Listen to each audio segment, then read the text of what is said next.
pour man Sénégal toll fi ñu toll nii voilà tey war nañu mën a taloon di wax yeneen ak di dawaate yeneen mais tey boo xoolee semaine yi yëpp kenn liggéeyut kenn kiiwut ku tëdd koo ko waxoon tamit moo ngi jël téléphone di xool fan la toll si xam nga bon pour man ça déjà loolu dañuy wane suñu dimension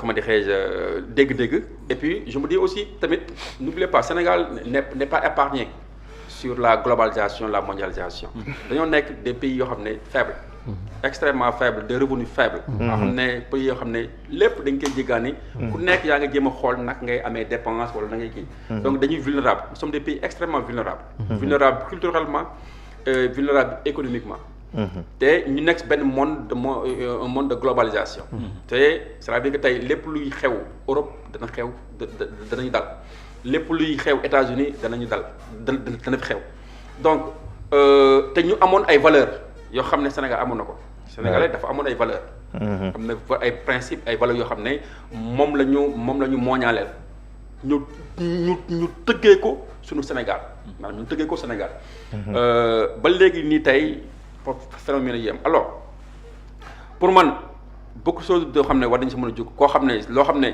du point de vue micro maanaam du point de vue sa kër éducation de base sa mbedd mbuur yëmale ko sa école l'éducation comment dire éducation ba dem maintenant si réew bi bu nga ko jëlee si kër yi aujourd'hui avec l'urbanisation donc dañoo nekk dëkk boo xam ne dëkk yoo xam ne tey on passe d'une économie agraire vers une économie urbanisée et de service ñëpp bëgg a entrer fenn soxla yu bëri lool tar lool xam nga parent ba jóg day dem bàyyi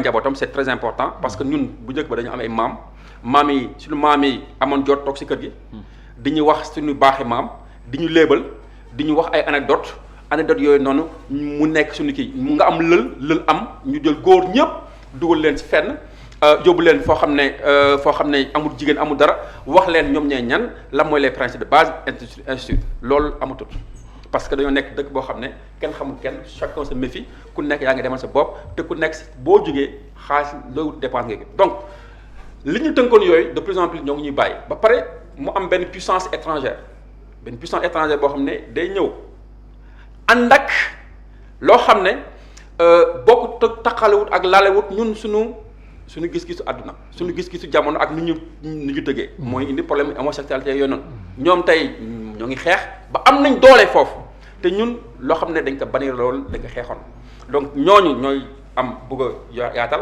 mais boo yaatal lu gën a yomb moom mooy ne fu gën a am faiblesse bien sûr fu ëpp bu gën a am faiblesse fa ngay gën a mu yaatalee xam nañ ne am na yenn dëkk yoo xam ne mënuñ fa am dara wala dana métti trop mais ñu suñu dëkk yi am fa gaaw am impact dafa yomb parce que koo jox léegi benn 1 million 2 millions pour moom yaay yàlla waaw yaa baax loo ko wax mu def loo ko def loo mu def mu fekkanteeg boo xam ne yow tu perds de plus en plus de valeur sa maam nekkatu ak yow sa papa amatul benn visibilité yow parce que xale bi bu génnee këram 7 heures du matin am ñoom 6 heures du matin la ñu génn seen kër 6 heures du matin dem nga jàngi paa bi génn na boo ñëwee si kër gi paa bi 20 heures la ñëw wala 23 heures la ñëw si kër gi donc xale bi amul benn regard et plus de ça encore ñu am benn ce qu'on appelle une nouvelle révolution comment dire l'internet avec les réseaux sociaux tels que TikTok ak yeneen yi boo xam ne xale bi il manipule mieux même son téléphone et ces réseaux là par rapport à ses parents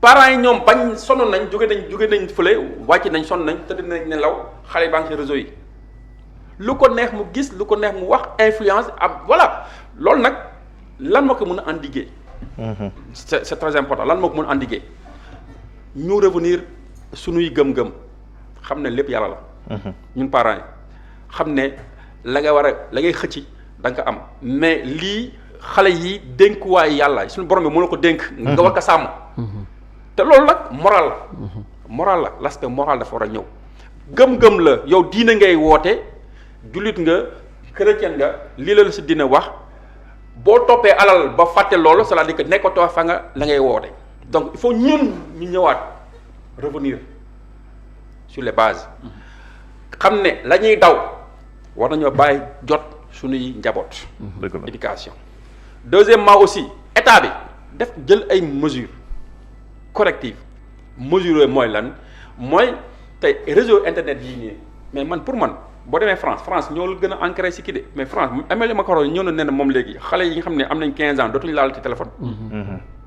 dañ ko war a voté te bu demee assemblée dañ koy voté. 15 ans États-Unis 13 ans Chine mi nga xam ne fa la réseau bi nekk amul accès.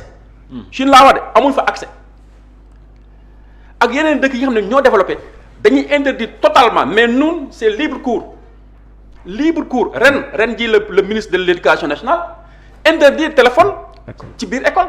et puis mu am coow. mu am coow. am ñu naan lu yoon ak yoon la. mu am coow xam nga. loolu noonu ba pare sur l'abandon de pour man état war na mën a jël ay mesures am. réglementer loolu. cette vulnérabilité bu amee gëm-gëm gi yokku ñuy bàyyi di dëkk appartement jëkkër jabar le chien. ñu toog ci kii bi. amoo benn loo xam ne mooy xamal sa maam la ñu dundee kii xam xale bi wàcc xam ne man góor laa man lii laa war a def en tant que góor kii xam ne man jigéen laa lii laa war a def en tant que jigéen. mu am distinction mais tant que defuñ ko nit ñi di wéet ku wéet ak xelam. te ku la sa xel yóbbu par rapport à ce kii nga am benn vulnérabilité da lay fëkk lu bon dafa yomb torop. pour man c'est déplorable góor jigéen. ñun boo nekkoon góor jigéen dañ lay taxe sax da lay sànni affaire yooyu noonu. c'est ça maintenant da ngeen nekk góor jigéen nit ñi di si encouragé. di si encouragé te ba góor boo gisee muy tëb di dal benn instant. góor jigéen safulaa sax. voilà góor yu yambare quoi xam nga donc. ay góor yu yambare. boobu tey ñoo ngi yambare kay. ñoo ngi si wax tamit la loi aussi doit être ferme. yu nooy parce qu'on est dans un pays quoi qu'on puisse dire on dit laïque mais dans ce pays laïque il y a 95% de musulmans. Voilà 5% ou 3% de chrétiens. wallaay dëkku gëm-gëm lañ. ku gëmul yàlla sax gëm nga. leneen gëm nga sunu aada. te sunu aada loolu yëpp dafa tax. wallaay donc dans ce pays laïque là ñu ne tey jusqu'à présent on ne parvient pas à voter la loi sur l'homosexualité de criminaliser cette homosexualité su ñu ko bàyyiwul suñu xale yi dana yàqu. jërëjëf te su boobaa voilà l'avenir du pays là donc ce serait dommage danañ tëdd suñu bàmmeel. voilà di am naxar. jërëjëf Djibril. en tout cas man je pense que docteur lu mu si wax tellement dafa bëri. que mais lenn la c'est revenir à l'éducation de base. tey éducation de base kese la parce que. am na lu mu wax lu am solo. mooy ñun ñuy juddoo par exemple ci région yi. man sama doom fii la juddoo. mais ba muy am quelques mois je pense dama ko jël moom ak yaam yóbbu leen village. ñu nekk fa ay weer parce que xam naa li éducation au niveau par exemple base bi lu mu def si man mi nga xam ne juddoo village laa def màggee village jàngee fa heureusement ba may màgg su may ñëw Dakar vacances la woon. pare sama toos def na tout maa ngi fàttali bi may am entrée en sixième pour ma jàngee fii Wakam parce que fii laa dëkkoon avant. pour ma jàngee fii nii collège sama yaay nee ko ñett. il revient au village. fii lay jàngee fii lay amee léppam bu jeexee na ba war a dem université xaw ma supérieur. boobu nag nga am si moom ndogal. waaye après da ngay xam ne heureusement parce que loolu da lay forger. xam nga nekk xale di dawal mbégee di def xaw ma lan loolu amatul léegi. góor yi foofu góor.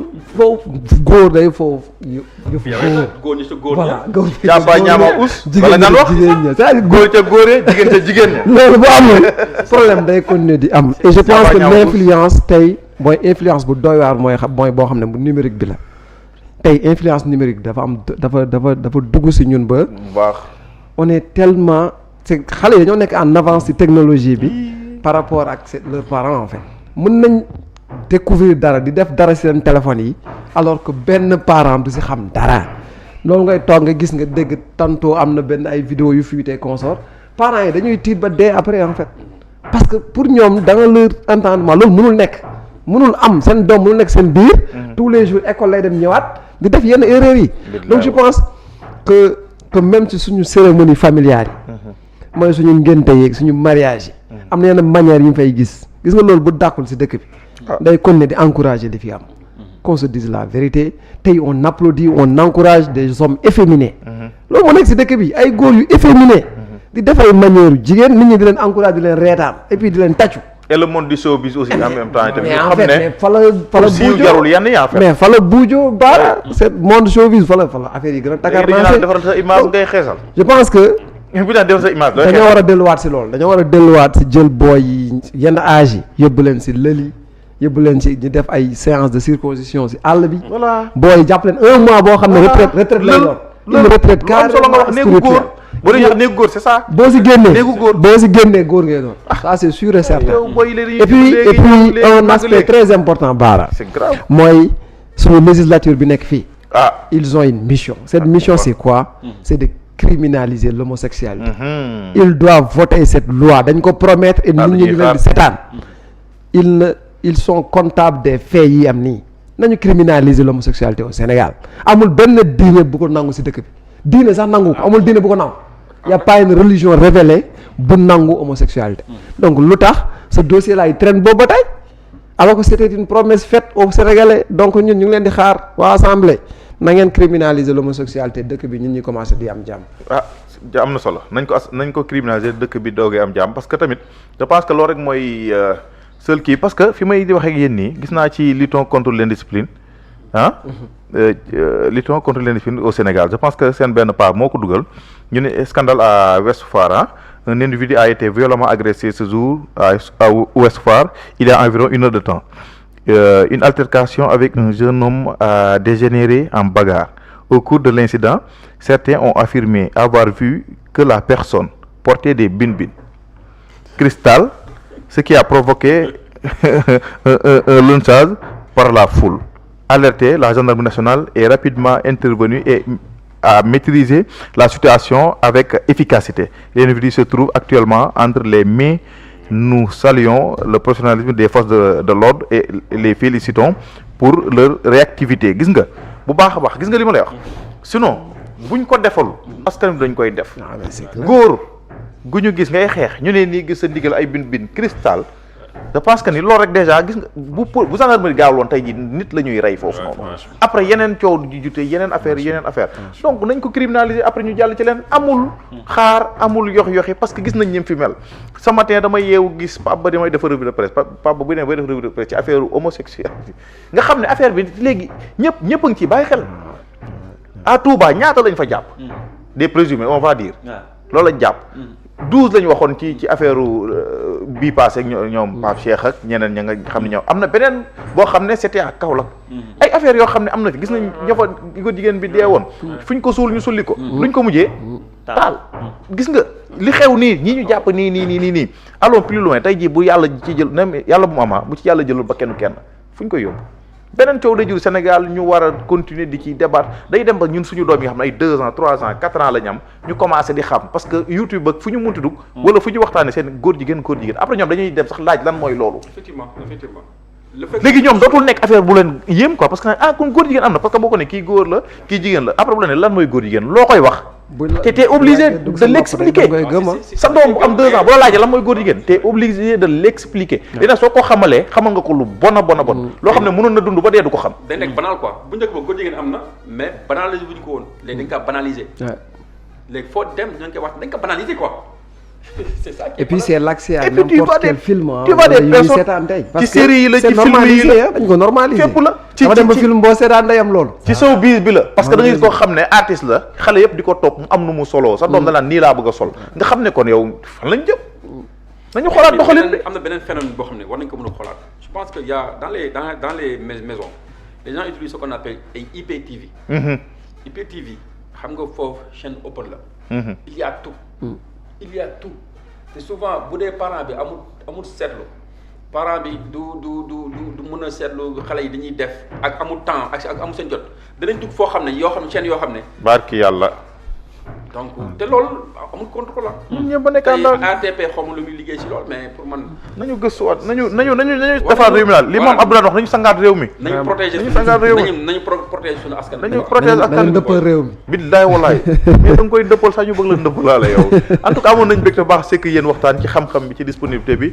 aussi tamit seen jàngat am na solo trop docteur Dia ak ki nga xam moo di Djibril Diaw aussi ñu doon sekk yéen waxtaan bi ànd ceeg waali ma bàyyi leen ngeen tàggatoo ñu ñëw si seen waaw xanaa kontaan si invitation Wally moom sincèrement voilà sama rakk la ku mën la mi def la vraiment dem ngay kii topp bu baax a baax Wally